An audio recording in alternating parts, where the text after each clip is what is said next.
하나님 말씀은 마태복음 6장 30절입니다. 오늘 있다가 내일 아궁이에 던져지는 들풀도 하나님이 이렇게 입히시거든 하물며 너희일까 보냐 믿음이 작은 자들아. 아멘. 네, 예수님께서 염려하는 이 백성들을 향하여서 공중의 새를 보고 들의 백합화를 생각해 보라고 하신 이후에 마지막 최종 논증이 너희일까 보냐 믿음이 작은 자들아, 믿음이 작다, 그렇게 표현하고 있습니다. 이 마태복음 6장에 나오는 내용들, 그리고 예수님이 지금 하시고 있는 이 말씀들은 세상에 있는 사람들을 위한 말씀이 아니라 이 팔복을 적용하는 우리 그리스도인들, 하나님을 천부로 또 하늘 아버지로 부를 수 있는 자들에게 주시는 그런 말씀이라고 할 수가 있습니다. 오늘 예수님께서 말씀하시는 것처럼 그렇다면 작은 믿음이란 무엇일까요? 믿음이 작다라고 하시면서 믿음이 없다라고는 말씀하지 않으셨습니다. 우리는 이 작은 믿음이 먼저 무엇인지를 살펴보고 그래야 이 더 큰 믿음을 향해 달려갈 수 있는 그러한 단계라고 할 수가 있습니다. 작은 믿음의 특징은 뭐냐면 작은 믿음은 믿음이 영혼 구원에만 관련되어 있는 것이죠. 그래서 일상의 삶에서는 이 믿음이 전혀 적용이 되어지지 않고 늘 염려하고 걱정하고 그리고 세상에 있는 사람들이 살아가는 방식과 같이 이 땅에서의 어떤 성공과 또 부와 또 명예를 누리기 위해 살아가는 자들을 이야기합니다. 그래서 영혼 구원은 확실하게 믿죠. 내가 예수 믿고 구원받았고 천국에 간다는 것은 꼭 믿는데 그 이상의 믿음이 우리 삶에 적용되지 않는 것입니다. 그래서 이것은 어떻게 보면은 모든 이 기독교인들의 또 교회의 고질적인 병이라고 그렇게 표현할 수 있죠.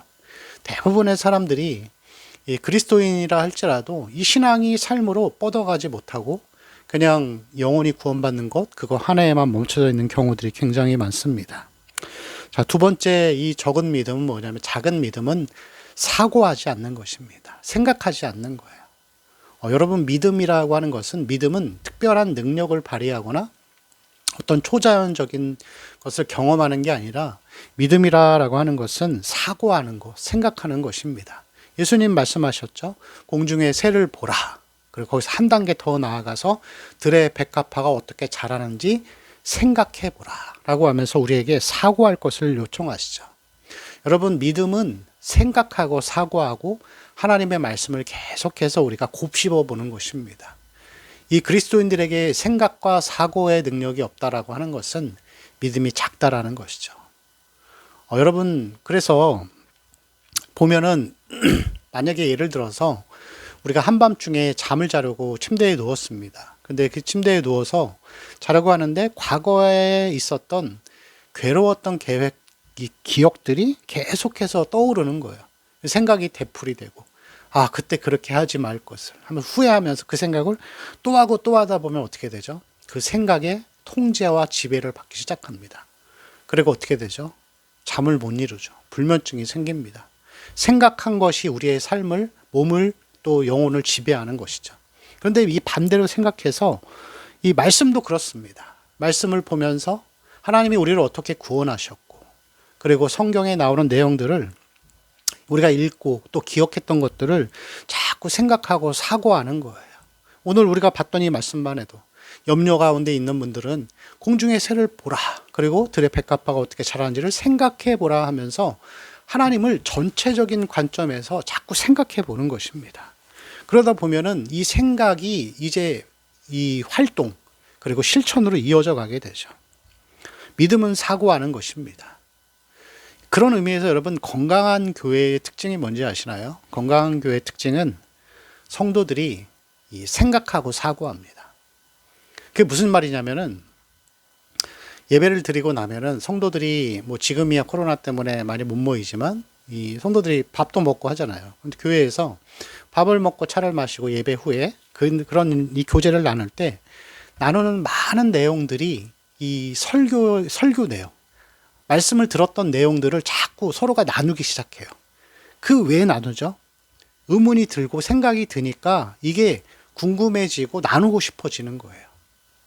그게 여러분 건강한 교회의 특징입니다. 말씀이 살아서 역사하는 거예요. 설교의 의무라는 게 있습니다. 설교의 의무는 사람으로 하여금 생각하게 하는 것이죠. 그리고 이 생각하고 사고하는 것이 많아져 갈수록 믿음이 깊어져 가는 것입니다. 그럼 여러분, 건강하지 않은 교회는 어떤 교회죠? 말씀을 듣고 끝나는 거예요. 성도들이 교제를 하던 뭘 하던 이 들었던 말씀에 대해서 이 말씀을 나누지 않아요.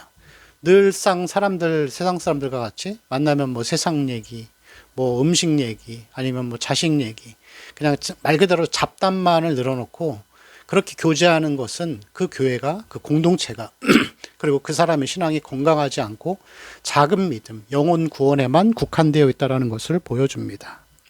그리고 세 번째 작은 믿음은 성경에 나온 내용들을 내 것으로 적용하지 않는 거예요. 예수님이 이 거친 바다에서 잠드셨을 때 제자들이 불안하고 놀라서 예수님을 막 깨웠습니다. 그때 예수님이 뭐라고 하셨냐면은 너희 믿음이 어디 있느냐, 그렇게 말씀하시죠. 폭풍우를 잠잠케 하시면서 너희 믿음이 어디 있느냐, 이것을 좀 더 정확하게 표현하면 너희 믿음을 왜 적용하지 않느냐, 그렇게 표현할 수가 있습니다. 여러분, 성경에 나오는 내용들은 우리가 읽으면서 바울이 이런 삶을 살았고, 베드로가 이런 삶을 살았고, 아브라함은 어떤 삶을 살았고, 그것을 우리는 관람하는 게 아니에요. 성경은 관람하는 게 아니라 이것은 주님이 내게 주신 말씀이에요. 나에게 지금 적용해보고 그렇게 살아보라라고 말씀하신 거예요. 염려하는 자가 있으면은 공중의 새를 보고 또 그리고 이 백합화, 들풀을 바라보면서 그렇게 생각해 보는 거예요. 그리고 나도 그렇게 살아보기로 결심하고 다짐하고 주님께 기도하는 거예요. 솔직하게 기도하는 거예요. 주님, 저는 염려가 많은 사람입니다. 그러나 더 큰 믿음을 갖고 싶습니다. 주님, 제 삶에 말씀이 들어가고 적용되어지고 내가 이 말씀대로 살고 싶습니다. 주님 도와주시고 성령께서 내 삶을 인도해 주시기를 바랍니다. 라는 고백들, 그것이 여러분 말씀을 적용해 가는 것이라고 할 수가 있겠죠. 그것이 우리의 삶 가운데 나타나는 참된 신앙으로 또 큰 믿음으로 나아가야 할 줄로 믿습니다. 네 번째는 작은 믿음이란 뭐냐면은 구원의 의미와 결과되는 위치를 알지 못하는 거예요. 여러분, 구원받았다 하면 뭘 생각하시죠? 아주 간단하게 생각합니다. 피상적으로 또 단순하게 예수님이 십자가에서 죽으셨고 그것을 통해서 내가 하나님의 아들이 되었다, 자녀가 되었다, 영생을 약속받았다. 그런데 여러분, 구원의 의미는 그것으로 끝나지 않습니다. 훨씬 더 위대하고 또 많은 의미들을 담고 있어요. 근데 여러분, 중요한 것은 뭐냐면은 이게 자꾸 우리는 구원받은 기억이 너무 오래됐기 때문에 이게 그냥 죽은 지식처럼 우리의 머리에 남아 있어요. 그래서 사도 바울이 뭐라고 기도하냐면은 에베소서 1장 18절과 19절에 보면은 하나님의 그 부르심의 소망이 무엇인지, 그리고 그 기업의 영광의 풍성함이 무엇인지, 그의 힘의 위력을 따라 역사하는 그 능력이 얼마나 역사하는 능력이 큰지를 알기를 원한다 그랬습니다. 우리가 그렇게 되기를 바란다는 것이죠. 하나님이 우리를 향하신 그 사랑의 넓이야 깊이야 높이야 이것이 얼마나 큰지를, 그것을 우리가 이제 지식을 넘어서 적용하고 이게 우리의 감동과 마음속으로 들어오게 해야 되는 것이죠. 그래서 여러분, 사도 바울은 에베소서 말씀을 기록하는 이때에, 에베소서는 옥중서신이잖아요. 감옥에 있어서, 지하 감옥에서 발은 착고에 채워지고 언제 죽을지 모르는 죽음을 앞둔 두려운 상황이지만 오히려 자기를 걱정해주는 에베소 성도들을 위로해주고, 그는 마치 자기가 지금 감옥이 아니라 천국에 있는 것처럼 죽음도 두려워하지 않은 채로 살아가고 있는 그 모습을 보여주고 있습니다. 여러분, 우리가 구원의 의미를 더 깊이 알게 해달라고 하나님 앞에 기도해야 합니다. 이 구원이 그냥 입술로의 구원이 끝나는 것이 아니라 더 큰 믿음으로 자라가기 위해서 여러분, 에베소서 1장 말씀을 한번 꼭 읽어보시기 바랍니다. 바울이 우리를 향한 기도가 이 구원의 의미를 알고 하나님의 사랑이 얼마나 큰지를 다시 깨닫고, 그러한 것이 여러분 더 큰 믿음으로 가는 하나의 어떤 이 발판이 될 것이라고 믿습니다. 구원의 의미를 너무 축소시켜서 알지 말고 그것이 더 큰 의미로 되기 위해서 우리는 이 하나님의 말씀을 계속 살펴봐야 할 줄로 믿습니다. 예수님께서 우리에게 원하시는 것은 더 큰 믿음으로 나아가기를 바라시는 것입니다. 하나님이 우리에게 말씀하시잖아요. 예수님이 이 뒷부분에 보면은 그렇게 6장을 마무리하십니다. 먼저 그의 나라와 의를 구하라. 우리는 나라는 잘 구하잖아요. 선교도 잘하고 전도도 잘하고 또 교회 봉사도 잘합니다. 근데 의에 대한 부분들이 너무 연약하고 부족합니다. 작은 믿음에 멈춰 있어서 그냥 내가 봉사하고 예배드리는 것으로 나의 구원을 증명하려고 하지 말고 그것을 넘어서 우리의 신앙이 삶에서 적용되는 것이 주님이 정말로 바라시는 더 큰 믿음의 삶이라고 할 수 있습니다. 부모가 자녀를 낳아서 키우기 시작합니다. 태어나서 그 조그만 아기가 해맑게 웃고 또 젖을 먹고 하는 모습을 보면 너무 흐뭇하고 행복하죠. 근데 몇 달이 지나고 또 몇 년이 지나도 아이가 자라지 않는 거예요. 여전히 아기의 모습이고 걷지도 못하고 말도 못하고 성장해 가지 않는다면 이제 그것은 부모에게 가장 큰 고통이고 아픔입니다. 하나님이 우리에게도 영적으로 그렇게 나아가기를 원하십니다. 자라가기를 원하십니다. 그게 정말 하나님이 기뻐하시는 삶입니다.